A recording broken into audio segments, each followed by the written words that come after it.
अगर किसी मुकदमे की सुनवाई है और जब तारीख मिलता है कि फलाने तारीख को क्या होगा, सुनवाई होगा, और जब क्लाइंट जाता है तो सुनवाई नहीं होती है, फिर वापस चला आता है। और यही प्रक्रिया बार बार होता है उसके साथ। कोर्ट तारीख देता है लेकिन सुनवाई नहीं हो पाती है। कोर्ट आता है जाता है, आने जाने में क्या होता है, उसका समय खर्च होता है, उसका धन खर्च होता है, और तनाव में जो होता है वो तो होता ही है। तो कहने का मतलब यही है कि अगर तारीख आपने दिया है तो सुनवाई तो होनी ही चाहिए। तो जज सर लोग का भी मजबूरियां होती हैं, केस ज़्यादा हैं और उनकी संख्या कम है, तो सरकार को सोचना चाहिए कि जजों की ज़्यादा से ज़्यादा नियुक्ति करे कि समय पर क्या है, नहीं तो कम से कम जो तारीख मिला हुआ उस तारीख पर क्या है, उस केस की कम से कम सुनवाई हो सके। कम से कम इतना तो व्यवस्था बन ही जाए, और ऐसा नहीं हो पाता है। ध्यान से सुनिएगा आप लोग, और ऐसा नहीं हो पाता, और सरकार ऐसा नहीं कर पाती है, जजों की नियुक्तियां वो नहीं करती है, नहीं बढ़ाती है। तो क्या है, इसके लिए आप अलग से वाद लाकर अपने नुकसान की क्या है, क्षतिपूर्ति आप सरकार से करवा सकते हैं। भले ही आप केस हार जाएं, तभी आप क्षतिपूर्ति करा सकते हैं। यहाँ केस से हार कर आपको पाएंगे, जैसे कोर्ट के माध्यम से आपको तारीख दे दिया गया, और जितने तारीख दिया गया उतनी तारीखों पे आपके केस की सुनवाई नहीं हुई है, तो सिर्फ उतनी ही तारीखों पे जो आपका जो नुकसान हुआ, जो क्षति हुआ है, आने जाने में जो भी लेकर आप तनाव भी झेले हैं, और जो भी हुआ है सिर्फ उन्हीं तारीखों पर, और आप केस हार भी जाते हैं तो सिर्फ उन्हीं तारीखों पर हुए आपको नुकसान की भरपाई होगी। क्योंकि जब सुनवाई करना ही नहीं था तो बुलाने का कोई मतलब नहीं है। लेकिन जिन तारीखों पर आपको बुलाया गया था और सुनवाई हुई है और आप केस हार जाते हैं तो क्षतिपूर्ति आप पाने के हकदार नहीं है। लेकिन और तारीख मिला है और सुनवाई नहीं होती है, तो भाई आप तो कोर्ट गए अपना पैसा खर्च करके, आपने क्या किया, रोडवेज पकड़ा, बस पकड़ा, आप गए 20 किलोमीटर 50 किलोमीटर, अब यहाँ तक कि आप हाई कोर्ट पहुंच जाते हैं, अपना किराया भाड़ा सब कुछ खर्च उर्च करके, आपका नुकसान होता, सुनवाई हो ही नहीं रही है, तो इसकी भरपाई करेगा कौन? ये लापरवाहियां किसकी है? सरकार की है। ये सरकार की है कि अगर सरकार खाली सीटों को, बहुत कोर्ट में क्या है, बहुत सारे न्यायालयों में क्या है, जजों की क्या है, सीटें खाली पड़ी हुई, लेकिन सरकार उसको भर नहीं रही है, और सिर्फ इतना से काम नहीं चलेगा। जब केसों की संख्या लाखों में है, करोड़ों में है, तो जजों की संख्या में क्या बढ़ोतरी क्यों नहीं होनी चाहिए? इसके बारे में सरकार को सोचना चाहिए। और सरकार ऐसा नहीं करती है तो ये आपका अधिकार है, कानून आपको अधिकार देता है, ये सरकार की उपेक्षा है और संविधान के विरुद्ध भी है। और सरकार नियुक्ति नहीं कर रही है, तो और नियुक्ति न करने के कारण क्या है, आपकी सुनवाई ही नहीं हो रही, आर्टिकल 21 का भी उल्लंघन इसमें हो जा रहा है। तो और तारीख मिल रहा है और सुनवाई नहीं हो रहा है, और उन तारीखों पर जितना आपका खर्च हो रहा है आने जाने में, आप ये सोच के खर्च कर रहे हैं ना, जा रहे हैं को कि भाई आज हमको बुलाया गया है, सुनवाई होगा, लेकिन हुआ ही नहीं।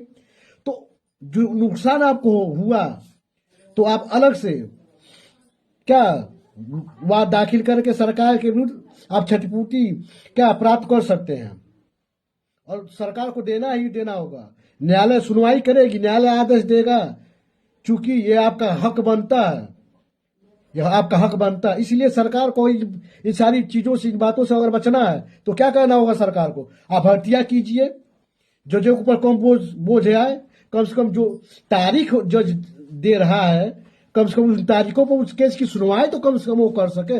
इतने इतने क्या बोला जाता है, कम से कम इतने काबिल तो उनको आप बनाइए। काबिल तो है, काबिल मतलब दूसरी काबिल की बात हो रही है कि तारीख दे दिए और केस ज्यादा है, भाई वो अकेला जज भाई कितना कितना वो केस देखेंगे। तो कम से कम आप इतना कीजिए कि जिस केस की वो तारीख दिए हैं, कम से कम उसकी वो सुनवाई करने के लिए कम से कम बेंच पर बैठ सके। तो आपकी जिम्मेदारी है। तो अगर आप ऐसा नहीं करते हैं तो जनता को हक बनता। अब देखिए, हर एडवोकेट क्या होते हैं, जानकारी नहीं देते हैं। अभी तो लाइसेंस के लिए वो परेशान किया जा रहा है, कार्रवाई हो नहीं रहा। जो हम केस दाखिलों की किए हैं, मेरा जो पुराना वीडियो जो देखा होगा उनको पता होगा कि बार काउंसिल के विरुद्ध मैंने केस दाखिल करवाया हुआ है। तो कहने का मतलब यही है कि अभी मान लीजिए है नहीं, लेकिन एडवोकेट के तौर पर क्या है, बहुत लोग जानकारी नहीं देते हैं। लेकिन मेरा क्या, ईमानदारी से अपना जो भी काम है करना है, और मैं कानून का पालन करता हूँ। एडवोकेट एक्ट जो 1961 उसमें साफ कहा है आप जनहित में फ्री कानूनी सलाह दे सकते हैं। तो यहाँ पर मैंने देखा होता है लोगों की क्या परेशानियां होती हैं, पैसे खर्च होते, तारीख मिलते हैं, तारीख मिलती है, लेकिन क्या होता है न्याय नहीं मिलता, लेकिन पैसे खर्च हो जाते हैं। आप जाते हैं, क्लाइंट जाता है अपना पैसा खर्च करके जाता है। और सबसे बड़ी बात, एक बात ध्यान देने वाली भी है, आप लोग ध्यान दें, तहसील के स्तर पर जो होता है, जब कोई क्लाइंट जाता है तो एडवोकेट सर क्या होते हैं अपने पास से तारीख दे देते हैं। अब चाहे वो अपने पास से देते हैं या न्यायालय के माध्यम से उनको मिलता है, वो अपने क्लाइंट को बता देते हैं भैया आज आपकी सुनवाई नहीं हुई, अगले तारीख पर होगी। और वो अपने क्लाइंट से क्या करते हैं, पैसे ले लेते हैं, 500 1000 जो भी है, 200 300 जिसकी जैसी हैसियत हुई तो मांग लेता है मुझको, भाई खर्चा करा दीजिए। और वो क्लाइंट जाता है, वकील को भी क्या करता है, पैसा देकर चला आता है। तो एक गलत चीज है। जो एडवोकेट तारीख पर आपका बहस नहीं किया है वो आपसे पैसा क्यों लेगा, पैसा मत दीजिए। यह अवैध तरीका है, पैसे लेने से का इसे अवैध वसूली माना जाएगा। यह भी गलत चीज है। सबसे बड़ी बात, अगर केस लेने से पहले तय नहीं था कि आप तारीख पे इतना पैसे उनको देना ही देना है, और तय वो नहीं आप किए हुए थे, तो वो पैसा मांगने का उसका कोई अधिकार नहीं है। और तारीख पे पैसा क्रिमिनल केस में ही ज्यादातर एडवोकेट सर लोग लेते हैं, उसमें बहस करना होता है, जबरदस्त बहस करना होता है, उसमें ज्यादा मेहनत करना पड़ता है, इसलिए तारीख पे बहुत लोग कुछ लोग ले लेते हैं। और बहुत लोग तो क्या एक ही बार में अपना जो भी फीस होता है बतला देते हैं कि हम इसी इतने फीस में इतना पैसे में काम कर देते हैं। ज्यादातर सिविल केसों में ऐसा होता है। तो बहुत लोग तहसील स्तर पर यही होता है कि क्लाइंट बेचारा जाता है, तारीख वकील सर दे देते हैं, और क्लाइंट से भी चाय पानी पीने के लिए पैसे ले लेते हैं। बताइए जब सुनवाई ही नहीं हुआ तो किस बात के लिए आप पैसे लेंगे? ये तो गलत बात, ये तो गलत बात है कि नहीं हुआ है, बतलाइए। तो ये भी नहीं होना चाहिए। तो इसमें जो एडवोकेट सर उन लोग को भी अपनी जिम्मेदारियां समझना होगा कि आप लोग क्या क्लाइंट क्या, जैसे एक दुकानदार होता है, एक दुकानदार होता है, ग्राहक उसके लिए भगवान का रूप होता है, वैसे क्लाइंट भी क्या है आपके लिए क्या हो, आप वो किसी भगवान से कम नहीं है। उसी के बदौलत आप कमाई कर रहे हैं, वो वकालत कर रहे हैं, उसी के लिए आप वहां पर बैठे हुए हैं। तो ये ठगने वाली काम नहीं होनी चाहिए। और तारीख मिल गया, आपने बहस नहीं किया, कोई कार्रवाई हुआ ही नहीं, कोई सुनवाई नहीं हुआ, तो किस बात के लिए चाय पानी के नाश्ता मान के 500 के आप चाय पानी पी लेते हैं? मेरे सामने ये बहुत हुआ है। तो ये सब नहीं होनी चाहिए। और जो मैंने बात बोला कि तारीख और मिल गया और सुनवाई नहीं हुई, चाहे वो तहसील का स्तर का एसडीएम न्यायालय में बैठा हुआ हो, चाहे मजिस्ट्रेट बैठा हुआ, चाहे कोई भी हो, चाहे उच्च न्यायालय, उच्चतम न्यायालय हो, जिला न्यायालय, कोई भी न्यायालय हो, और तारीख मिल गया, उस तारीख पर सुनवाई नहीं हुई और आपका पैसा जो खर्च हुआ है, तो भविष्य में आप केस हारे या जीते वो अलग बात है। उस तारीख में जो आपका खर्चा हुआ, चाहे तो उस तारीख का खर्चा के लिए आप तुरंत अगले दिन तारीख क्या कर सकते हैं, केस दाखिल कर सकते हैं रिकवरी के लिए, या फिर आप इंतजार कर सकते हैं अपने केस की क्या फैसला आने तक। जब आपका केस का फैसला आ जाए तो आप क्या नोट करके डायरी में रखे रहिए कि किन किन तारीखों पर सुनवाई नहीं हुई थी और आपका कितना कितना पैसा खर्च हुआ था। फिर आप क्या उसके बाद दावा कीजिए, कर दीजिए भरपाई के लिए। सरकार को भरपाई करना होगा, वो भग नहीं सकती है।